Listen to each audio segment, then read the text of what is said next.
अच्छा, आपने जो बात कही और अभय सर ने जो बात कही कि कोशिश ये कि किसी तरीके से मिल बैठकर बातचीत का रास्ता निकाल लिया जाए, उससे पहले अयोध्या और उसको लेकर कैसी टकराव की स्थिति रही ये तो पूरे देश ने देखा ना प्रोफेसर साहब। तो ऐसे में अब अगर कुछ होगा और वो इस सद्भावना या समरसता से हो जाएगा तो फिर इसका श्रेय तो सत्ता पक्ष ही लेगा ना, जो कहता है विरासत भी और विकास भी। बिल्कुल, देखिए सवाल ये उठता है कि राम मंदिर अयोध्या का जो मुद्दा था वो दरअसल अस्मिता का मुद्दा था, दरअसल हमारे हिंदू धर्म की साख का भी मुद्दा था और ये भी था कि किस प्रकार से अतिक्रमण के कारण हमारी संस्कृति और हमारी सभ्यता को नष्ट करने की कोशिश की गई।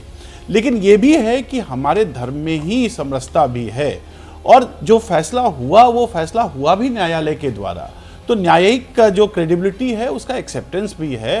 राजनीतिक तौर पर जहाँ तक सवाल है, राजनीति अपनी जगह पर चलती रहेगी, लेकिन मैं बिल्कुल दुबे जी के बातों से समर्थन रखता हूं क्योंकि ये मुद्दा उतनी तीव्रता नहीं प्राप्त करेगा और जो पूजा पाठ की शुरुआत भी हुई वो भी न्यायालय के इंटरवेंशन से हुआ।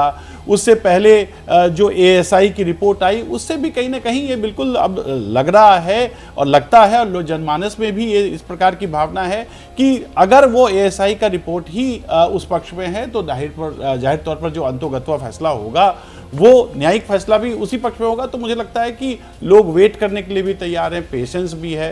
तो मुझे लगता है कि ये उतनी तीव्रता नहीं प्राप्त कर सकेगा। हाँ, ये जरूर है कि एक प्रश्न है, एक जहाँ तक काशी का सवाल है, वहाँ संस्कृति भी है, वहाँ समागम भी है। तो मुझे लगता है कि ये उस प्रकार से प्रखरता प्राप्त नहीं कर पाएगा और इसका समाधान भी जो है वो धीरे धीरे सभी पक्षों के साथ मिल बैठने से आउट ऑफ कोर्ट सेटलमेंट के भी होने की। लेकिन मेरा जो सवाल था अभय सर कि वो टकराव वाली स्थिति नहीं बनेगी, जो कि अच्छा है समाज के लिए, लेकिन कहीं ना कहीं टकराव वाली स्थिति नहीं बन रही है क्योंकि केंद्र के अंदर एक ऐसी सरकार है जो किसी का तुष्टीकरण नहीं करती है, जो सबको हक देने की बात करती है। तो फिर तो ये मैसेज और स्ट्रांगली सामने होगा ना, ये और स्ट्रांगली कम्युनिकेट होगा, तो ये तो फिर सरकार को फायदा पहुंचाने वाली तस्वीर उभरेगी।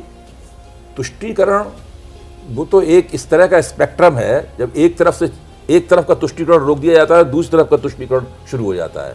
अल्पसंख्यकों के तुष्टीकरण को तुष्टीकरण कहा जाता है और बहुसंख्यकों के तुष्टीकरण को माना जाता है राष्ट्र निर्माण हो रहा है। तो वो तो तुष्टीकरण दो अलग अलग किस्म की बातें हैं, मैं उस पर नहीं जाऊंगा।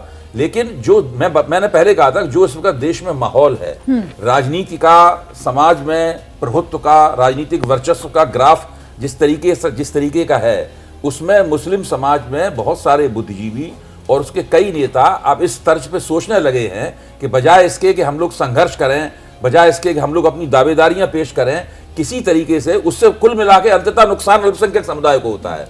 उनकी राजनीति प्रभावित होती है, उनके वोट की एफिकेसी और भी कम हो जाती है, हिंदुओं का जो कंसोलिडेशन है, उनका ध्रुवीकरण और भी ज्यादा बढ़ता है। अपने संभावित नुकसान का ख्याल करके वो लोग ये चाहते हैं कि ये टकराव की स्थिति में न जाने पाए। लेकिन ऐसा बुद्धिजीवी वर्ग सामने निकल कर तो नहीं आ रहा है ना। लीड तो अभी भी अंजुमन इंतजामिया कमेटी जो है वही लेती हुई नजर आ रही है और उनकी तरफ से कहा जा रहा है कि आप सुप्रीम कोर्ट में इसको चैलेंज भी करेंगे। जिन दिनों राम मंदिर पे प्राण प्रतिष्ठा वाला सब ये चल रहा था, आपने देखा होगा अखबारों में ऐसे कई बुद्धिजीवियों ने लेख लिखे थे और कहा था कि अगर अदालत के बाहरी फैसला कर लिया जाता अयोध्या वाले मामले में तो ये नौबत नहीं आती। और उस बात का ऐसा नहीं है कि मुस्लिम समाज की तरफ से कोई बड़ा मुखर विरोध हुआ हो, तो वो एक मजबूत वो धारा मुझे लगता है कि मुस्लिम समाज में मजबूत होती जा रही है।